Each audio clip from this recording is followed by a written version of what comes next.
Sa mundong puno ng lihim, may mga pusong nagmamahal ng palihim. Si Sandra Cruz, isang ordinaryong babae na nagtatrabaho bilang executive assistant sa isang makapangyarihang CEO. Ngunit sa likod ng mga saradong pinto, may nakatagong katotohanang magpapabago sa takbo ng kanyang buhay. Isang kasal na kailanman ay hindi niya maipagsisigawan sa mundo. Magandang araw mga kaibigan! Isang story muli ang nais kong ibahagi sa inyo na sana ay magbigay kilig at inspirasyon sa bawat isa. Pero bago tayo magpatuloy, kung bago ka pa lamang sa aking channel, ay palike po ng ating video, paklik din ang subscribe button, gayon din ang bell icon para lagi kayong updated sa mga parating ko pang uploads. Tahimik ang gabi, tanging lagaslas ng ulan ang bumabalot sa silid ni Sandra. Sa kamay niya, kislap ng gintong singsing ang bumabalik ng mga alaala. Leon Falcon, mahinang sambit niya. Parang sinasariwa ang pangakong binitawan ng lalaking pinakamamahal niya. At siyang dahilan ng kanyang mga luha. Isang taon nang nakalipas mula nang lihim silang ikasal sa Tagaytay. Walang magarbong kasal. Walang mga bisita, tanging pari at hangin lang ang saksi. Siya, isang simpleng babae. Si Leon, ang kilalang CEO ng Falcon Holdings. Gwapo, matalino at habulin ng mga babae. Ngunit ikinasal lamang sila sa papel. Sa tamang panahon, ipagsisigawan natin to. Pero hanggang kailan siya maghihintay? Sa opisina, kailangan ni Sandra maging kalmado. Walang dapat makahalata. Siya lang ang assistant. Si Leon, isa lamang boss. Kahit nasasaktan siya tuwing nakikitang nakangiti ito sa harap ni Andrea Lopez, ang model na pinakikilala sa media bilang girlfriend ni CEO, kailangan niyang ngumiti rin para walang masabi ang iba. Ma'am Sandra, si Sir Leon po, pinatatawag ka, sabi ng staff. Agad siyang tumayo, pinahid ang lungkot sa kanyang mga mata. Sige, pupunta na ako. Pagpasok niya sa opisina ni Leon, sinalubong siya ng malamig na tinig. Next week, may business trip tayo sa Singapore. Strictly professional, okay? Of course, Mr. Falcon. Mahinang tugon niya. Bagaman kumikirot ang puso. Paglabas niya, napaluha siya sa elevator. Sa mundo ng mga lihim, siya ang babaeng itinago. Kahit may karapatan siyang ipagmalaki. Kinagabihan, umuwi siya sa kondo nila. Ang tanging lugar kung saan pwede siyang maging Mrs. Falcon. Nandun si Leon, tahimik, nakatingin sa lungsod. Sorry kung nasaktan kita kanina, sabi nito. Sanay na ako, tugon ni Sandra. Sanay na magtago. Lumapit si Leon, hinawakan ang kamay niya. Pangako, Sandra. Kunting panahon na lang. Ngunit bago siya makasagot, tumunog ang cellphone ni Leon. Nakita ni Sandra ang pangalang nakasulat, Andrea. Sandaling titig, sandaling katahimikan. At sanggiting hindi na itago ni Leon bago niya patayin ang tawag. Napagtanto ni Sandra, baka hindi siya lang ang tinatago nito. Lumipas ang ilang araw at ang ngiti ni Sandra ay tila pilit na lang isinusuot sa bawat umaga.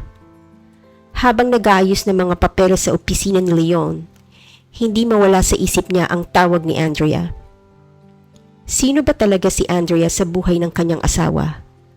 At bakit tila may lihim na koneksyon sila ng kanyang asawa?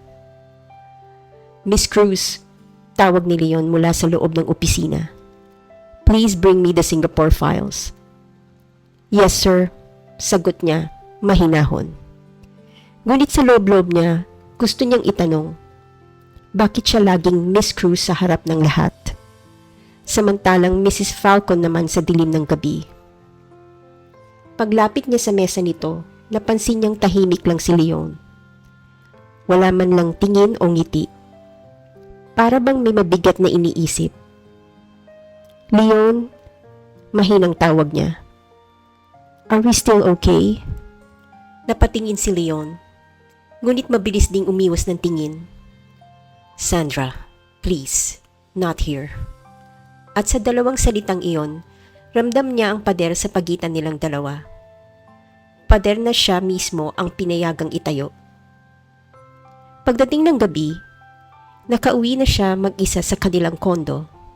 Wala pa rin si Leon. Ayon sa text nito, may late meeting daw kasama ang mga investors. Ngunit nang buksan niya ang social media, tila pinipilit ng tadhana ang puso niya. Nakita niyang trending ang larawan ni Leon at Andrea sa isang event. Magkatabi, nakangiti, parang sila ang magkasintahan. Nalaglag ang cellphone ni Sandra, kasabay ng pagpatak ng luha sa sahig. Bakit, Leon? Ako ba talaga ang asawa mo? O ako lang ang lihim mong kasinungalingan? Kinabukasan, pinilit niya maging profesional. Ngunit sa loob ng kumpanya, narinig niya ang mga bulungan. Narinig mo ba? Si Andrea raw magiging bagong endorser ng Falcon Holdings. At sabi pa nila, may espesyal na relasyon daw kay Sir Leon. Muling napakagalapi si Sandra. Pinipigilan ang emosyon. Wala siyang karapatang mag-react kahit asawa siya. Ilang minuto pa dumating si Leon. Nakasunod si Andrea, nakangiti, parang walang alam sa bigat na dinadala ni Sandra. Sandra, utos ni Leon. Please prepare the documents for the press launch. Opo, sir, sagot niya. Ngunit na magtagpo ang tingin nila ni Andrea, tila may halong pagsusuri ang mga mata ng babae. Parang alam nito ang hindi dapat. Matapos ang meeting, sinundan ni Sandra si Leon sa hallway. Leon, kailangan nating mag-usap. Ngunit hindi pa siya nakakakapit sa braso nito, biglang dumating si Andrea. Leon, dinner tayo mamaya, right? Ngumiti si Leon, kahit halatang nagulat. Yes, about the endorsement, right? Yes, sabay lingon kay Sandra. Don't worry, Miss Cruz, ako nang bahala sa CEO mo. CEO ko? Mahina ngunit masakit na tawa ni Sandra sa sarili. Oo, CEO nga niya. Pero higit pa roon, siya rin ang lalaking unti-unti nang nagiging estranghero sa puso niya. Kinabukasan, abala ang buong opisina sa paghahanda para sa press launch ng bagong proyekto ng Falcon Holdings. Mga ilaw, kamera at reporters, lahat ay nakatutok kay Leon Falcon at sa bagong mukha ng kumpanya, si Andrea Lopez. Habang si Sandra naman nasa gilid lamang ng stage, nag-aayos ng mga dokumento. Tila invisible siya sa mga mata ng lahat. Kahit siya ang isa sa pinaka-importanting tao sa buhay ni CEO. Ngunit sa araw na yon, pakiramdam niya isa siyang estrangerong bisita sa sariling mundo. Miss Cruz, pakidalan si Sir Leon ng kape sa backstage. Utos ng isa sa staff. Tumango siya at dinala ang mainit na tasa. Ngunit pagpasok niya sa silid, nakita niya si Leon at si Andrea. Magkalapit, tila nagbubulungan. Sa sandaling iyon, parang tinusok ng malamig na karayom ang puso ni Sandra. Leon, tawag niya, pilit na kalmado. Agad silang nagkahiwalay. Sandra, sabi ni Leon, halatang nagulat. Thank you sa kape. You can go. You can go. Dalawang salitang tumama sa kanya gaya ng sampal. Mabilis siyang lumabas, ngunit bago pa siya tuluyang makalayo, narinig niya si Andrea na tumawa. You're being too obvious, Leon. Hindi mo pwedeng itago ng habang buhay to. Napatigil si Sandra sa pinto. Hindi mo pwedeng itago. Ano ang ibig niyang sabihin? Ngunit bago pa siya makasagot sa sariling isip, tinawag na ng host ang pangalan ni Leon at Andrea para umakyat sa stage. Tumakbo si Sandra papunta sa gilid ng hall para manood. Ladies and gentlemen, ani ng host, please welcome the power duo behind Falcon Holdings. New project, Mr. Leon Falcon and Miss Andrea Lopez. Mabilis na kumislap ang mga kamera. Magkatabi silang sa harap, nakangiti, tila mag-asawa. Tumayo ang mga tao. Nagpalakpakan. Sa gitna ng ingay, tahimik si Sandra. Hawak ang clipboard pero nanginginig ang kamay. Habang nagsasalita si Leon sa mikropono, napansin niyang tumitig ito saglit sa kanya. Isang tingin na puno ng paghingi ng tawad. Ngunit kasunod nun ay si Andrea na humawak sa braso ni Leon sa harap ng lahat. "Sir Leon!" sigaw ng isang reporter. "May special relationship po ba kayo ni Miss Lopez?" Ngumiti si Andrea at sumagot bago pa man makapagsalita si Leon.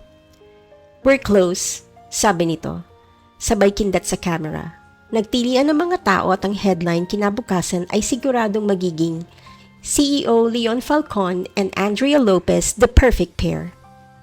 Kinagabihan pag-uwi ni Sandra sa condo, walang Leon na sumalubong. Ang halimuyak ng pabango nito lang ang naiwan. Sa mesa may envelope. Binuklat niya yon. Ticket papuntang Singapore. Business trip daw. Ngunit sa loob ng sobre may nakasingit na larawan. Si Leon at Andrea, magkatabi sa event. Nakangiti. Niligyan pa ito ng maikling mensahe. Public image matters. Hope you understand. Dahil doon, nabasag ang mga luhang matagal na niyang pinipigilan. Ngunit sa ilalim ng sakit, may umusbong na determinasyon. Kung hindi mo kayang ipaglaban ang asawa mo, Sandra, oras na para ipaglaban mo ang sarili mo. Malamig ang simoy ng hangin sa Singapore nang dumating si Sandra kasama ang team ni Leon. Bagamat business trip ang dahilan, ramdam niya ang tensyon sa bawat hakbang nila. Parang bawat segundo kailangang itago ang katotohanang mag-asawa sila. Habang naglalakad sa lobby ng hotel, tila hindi siya kilala ni Leon. Nakasuot ito ng itim na suit, seryoso, at halos hindi man lang siya nilingon. Sa tabi naman nito, si Andrea, nakaputing bestida, nakangiti. Parang siya ang tunay na partner ni CEO. "Sandra, can you please check the presentation for tomorrow's investors meeting?" Utos ni Leon. Malamig ang tinig. "Right away, sir," sagot niya.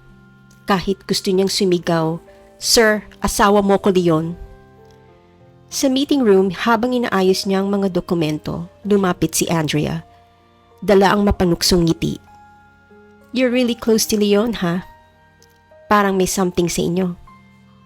Ngumiti si Sandra, kalmado. "Professional lang po kami." Mahinang tawa ni Andrea. "Kung ako sa'yo, wag mong asahang magiging higit pa iyon. Because when Leon falls in love, he never hides it. And trust me, I can tell he doesn't look at you that way." Sumikip ang dibdib ni Sandra, pero pinili niyang tumalikod at huwag lumaban. Sa gabing iyon, sa kwarto niya mag-isa, hindi siya makatulog. Paulit-ulit sa isip niya ang sinabi ni Andrea. "He doesn't look at you that way." Pero paano kung totoo? Kinabukasan pagtapos ng presentation, nagkaroon ng private dinner ang grupo.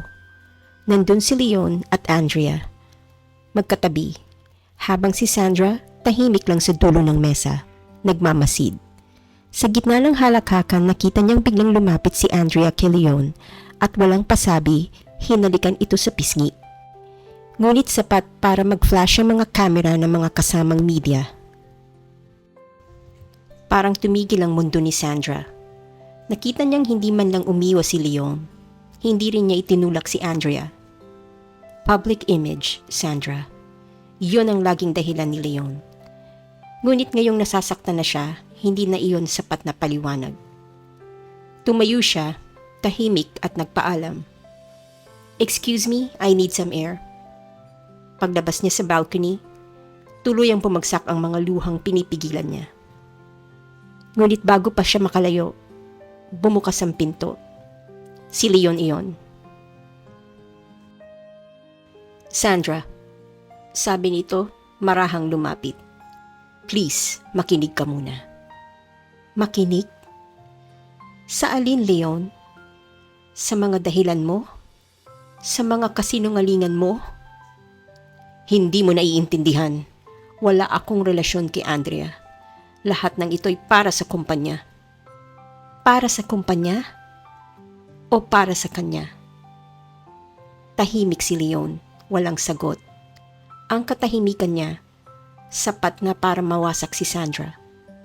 Kung mahal mo ko, mahinang sabi niya. Nanginginig ang tinig. Bakit kailangang itago? Bakit ako kailangang masaktan ng paulit-ulit para lang mapanatili mong malinis ang pangalan mo? Lumapit si Leon, mahigpit na hinawakan ang braso niya. Dahil ayokong masaktan ka ng mundo, Sandra. Ayokong gamitin ka ng mga taong gustong pabagsakin ako. Pero Leon, mas matindi kang nananakit sa paraan mo ng pagtatanggol sa akin. Saglit silang nagkatitigan. May halong sakit sa kanilang mga mata. Hanggang sa isang iglap, hinawakan ni Leon ang pisngi ni Sandra at marahang hinalikan. Isang halik na puno ng pagkalito, takot at pagmamahal. Ngunit sa halik na yon, ramdam ni Sandra may kakaiba. Dahil itong halik na magbubukas ng mga lihim na matagal nang nakatago. Umaga sa Singapore, dapat ay payapa. Ngunit sa halip, gulo ang bumungad kina Leon at Sandra. Isang tawag mula sa PR department ng Falcon Holdings ang gumising sa kanila. Sir Leon! Ma'am Sandra! Boses na nagpanik mula sa kabilang linya.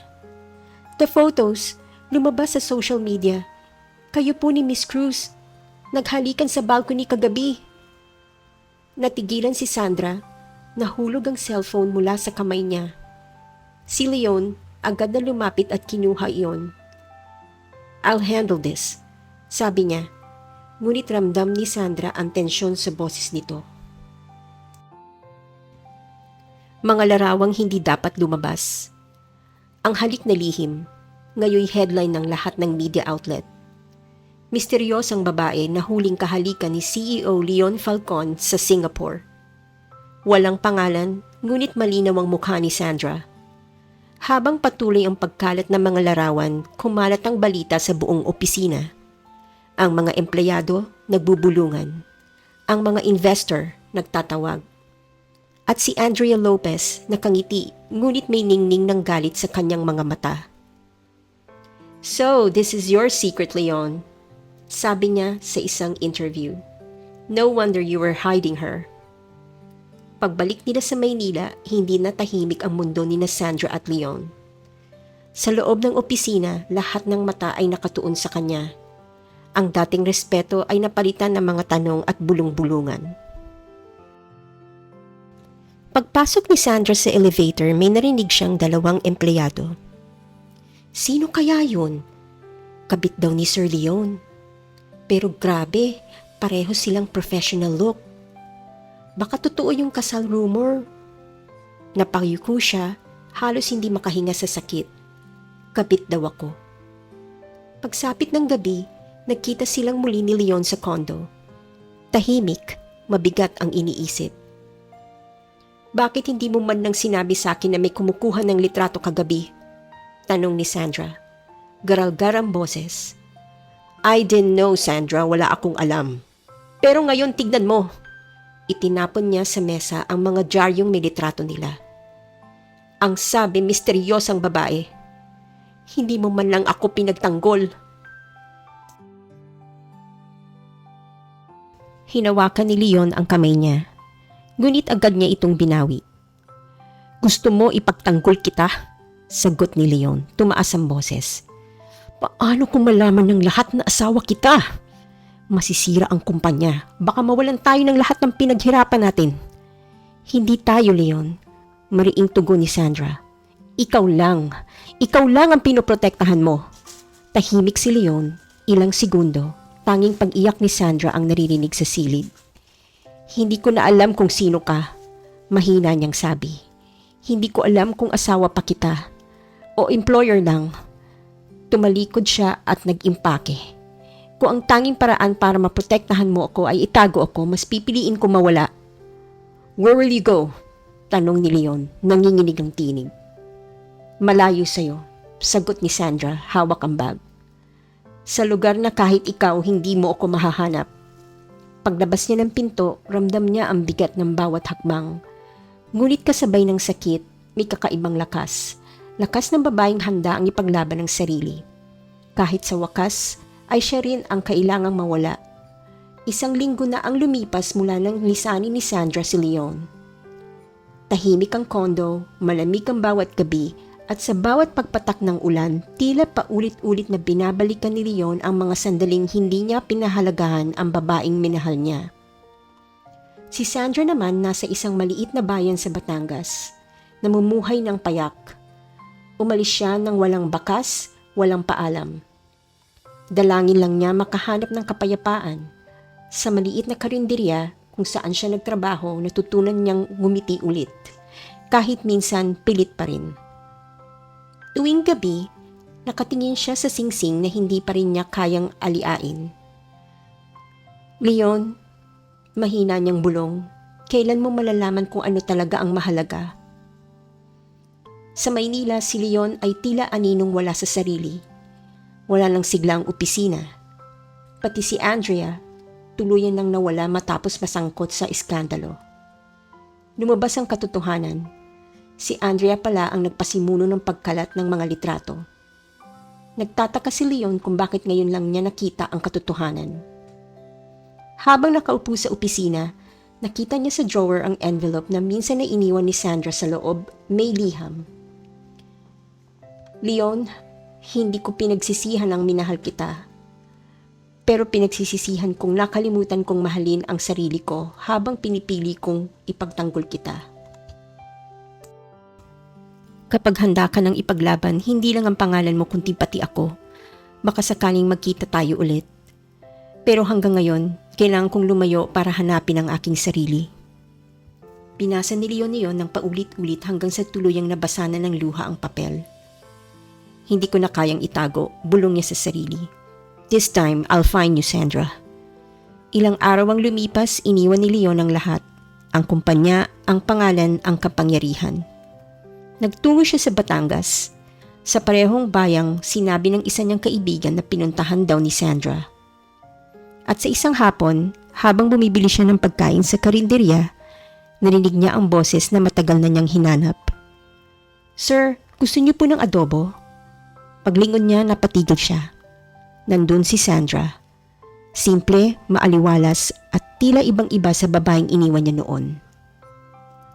Leon, mahina niyang sabi. Nanlaki ang mga mata. Hindi ko alam kung papayagan mo pa akong lumapit, sagot ni Leon. Nanginginig ang boses. Pero gusto kong sabihin, ayoko na ng lihim. Gusto kong ipagsigawan sa mundo na ikaw ang asawa ko. Ikaw ang mahal ko, Sandra. Tahimik lamang si Sandra, hawak ang tray ng pagkain. At bakit ngayon lang, Leon? Dahil ngayon ko lang natutunan kung paano magmahal ng hindi natatakot. Ilang segundo silang nagkatitigan bago unti-unting tumulo ang luha ni Sandra. Lumapit si Leon, marahang hinawakan ng kamay niya. Wala ng kumpanya. Wala ng imahe. Ako lang to, si Leon ang asawa mo, ang lalaking handa ng ipaglaban ka. At sa unang pagkakataon, hindi lihim ang halik na ibinigay nila sa isa't isa. Sa harap ng araw, sa gitna ng mga tao, pinakawalan nila ang takot at sa wakas, pinili nila ang totoo. Mula nang muling magkita sina Sandra at Leon, tila bumalik ang sigla ng mundo ni Leon. Sa wakas, wala nang tago, wala nang kasinungalingan. Ngunit sa likod ng mga ngiti, may sugat pa ring hindi ganap na naghihilom. Isang umaga sa Batangas, abala si Sandra sa karinderya habang tinutulungan siya ni Leon. Nakatira sila sa maliit na bahay malapit sa dagat. Wala nang mamahaling suit ni Leon, wala na rin ang presyong relo. Kapalit nito ay simpleng t-shirt at apron. Hindi ako sanay ng ganito, biro niya habang nagpuputol ng gulay. Ngumiti si Sandra, mas bagay sa iyo yan kaysa sa boardroom. Ngunit sa ngiting yon may halong pag-aalinlangan pa rin. Hindi niya alam kung kaya ba talagang bitawan ni Leon ang mundo ng negosyo. Habang kumakain sila ng tanghalian, napasulyap si Sandra sa dagat. Leon, hindi ko alam kung kaya kong bumalik pa sa dati. Hindi ko hinihingi yun, Sandra. Sagot ni Leon. Ang gusto ko lang, makasama ka, kahit saan. Tingin mo madali kong makakalimutan ang lahat ng sakit? Umiling siya. Hindi ko inaasahan na makakalimutan mo. Ang hiling ko lang, sana mapatawad mo ko. Tumahimik si Sandra. Ang mga salitang yon ay parang hangin na dahan-dahang pumapasok sa sugat ng puso niya. Ngunit paano nga ba magpatawad sa taong nagtago sa iyo sa mundo? Ilang araw ang lumipas, muling bumalik si Leon sa Maynila. Hindi para muling mamuno, kundi para isara ang natitirang chapter ng buhay niya bilang CEO. Sa press conference, humarap siya sa media at walang takot na inamin ng lahat. Ang babaeng nakita niyo sa larawan, sabi niya sa harap ng mga kamera, ay hindi ibang tao. Siya si Sandra Cruz, ang asawa ko. Matagal ko na siyang minahal at matagal ko na ring tinago ang katotohanan. Pero ngayon, handa na akong pagsigawan sa mundo na siya ang buhay ko. Naggulat ang lahat. Trending agad ang balita. Ngunit sa pagkakataong ito, hindi na headline na iskandalo ang pangalan ni Sandra, kundi ng isang pag-ibig na nasa wakas ay pinili ang katotohanan.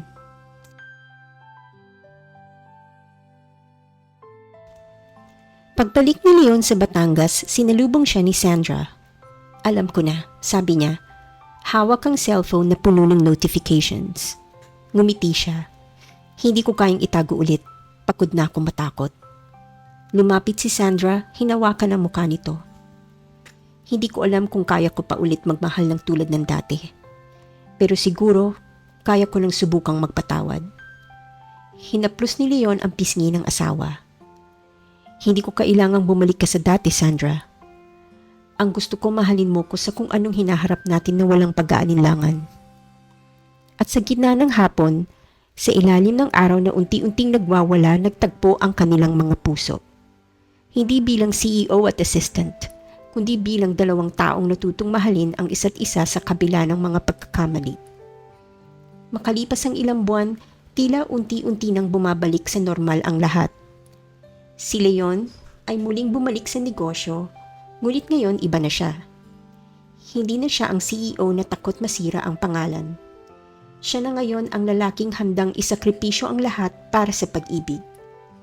Si Sandra naman, patuloy pa rin sa karinderya, ngunit ngayon ay may kakaibang kislap sa kanyang mga mata. Hindi na siya ang babaeng tahimik na nagtitiis sa dilim.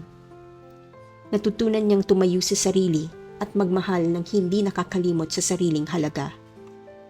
Isang araw, dumating si Leon sa karinderya, may bitbit na bouquet ng bulaklak at maliit na kahon. Anong dala mo? Tanong ni Sandra na papangiti. Hindi negosyo, sagot ni Leon, sabay upo sa harap niya. Hindi rin pera. Isa lang naman ang gusto kong ibigay.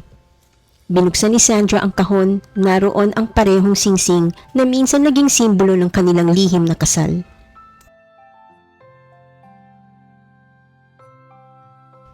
Hindi ko binili yan ulit, sabi ni Leon. Ito pa rin yung singsing ng ikasal tayo. Pero gusto kong isuot mo siya muli. Hindi na para itago, kundi para ipagmalaki sa mundo, love. Tumulo ang luha ni Sandra. Lumapit si Leon, marahang lumuhod sa harap niya. Hindi ko na kailangan magtago, Sandra Cruz Falcon. Ikaw ang asawa ko, ang inspirasyon ko, at ang dahilan kung bakit ako natutong magmahal ng totoo. Ngumiti siya, at sa gitna ng karinderyang puno ng mga taong nakatingin, muling inilagay ni Leon ang singsing sa daliri ng asawa. Palakpakan ng mga tao sa paligid. May ilan pang nagsigawan ng congrats habang nakakinti si Sandra sa gitna ng mga luha. Alam mo, sabi niya, dati, pangarap ko lang na ipagsigawan mo ko. Ngayon, hindi ko na alam kung iiyak ako, tatawa sa labis ng kaligayahan. Pwede namang pareho, biro ni Leon, pero sana, pagkatapos ng lahat, mahal mo pa rin ako. Hindi na gaya ng dati, sagot ni Sandra. Mas mahal na kita ngayon, kasi hindi mo na ako tinatago. Lumipas ang mga araw at unti-unti nang naging simbolo ang kanilang kwentong pag-ibig na nagkamali ngunit muling bumangon. Sa mga balita, sila na ngayon ang real couple goals ng mga tao. Ngunit sa kanila, hindi iyon tungkol sa publicity, kundi sa katotohanan. Sa huli, pinili nilang maging totoo sa isa't isa. Isang gabi habang magkasabay silang nakaupo sa tabing dagat, marahang nagsalita si Sandra. "Leon, salamat sa pagpili sa akin sa wakas." Ngumiti si Leon, hinawakan ang kamay niya. "Hindi kita pinili ngayon lang, Sandra. Sa simula pa lang, ikaw na talaga. Nagkamali lang ako sa paraan ng pagpaparamdam ko ng pagmamahal sa'yo." Ang mahalaga, Leon, natutunan na nating mahalin ang isa't isa ng malaya. At sa huling pagkakataon, hinalikan siya ni Leon. Hindi sa dilim, kundi sa ilalim ng buwan na saksi ang pag-ibig nilang muling nabuo. Makalipas pang ilang taon ay masaya nang nagsasama sina Leon at Sandra. Meron na din silang napaka-cute na anak na lalaki. Si Lucas Cruz Falcon ang mas nagpatatag ng kanilang pagsasama at nagbibigay kulay sa kanilang bilang mag-asawa. Ang tunay na pag-ibig ay hindi perpekto, pero ang mahalaga ay tunay at wagas ang pagmamahalan nyo sa isa't isa. Hindi man naging madali ang simula ng pagsasama ng mag-asawa, pero sa huli ay pinutunayan nila na tapat ang kanilang pagmamahal sa isa't isa. At dito na po nagtatapos ang kwento ni Leon at Sandra. Sana ay muli ninyo akong samahan sa mga story na nais kong ibahagi sa inyo. Maraming salamat po.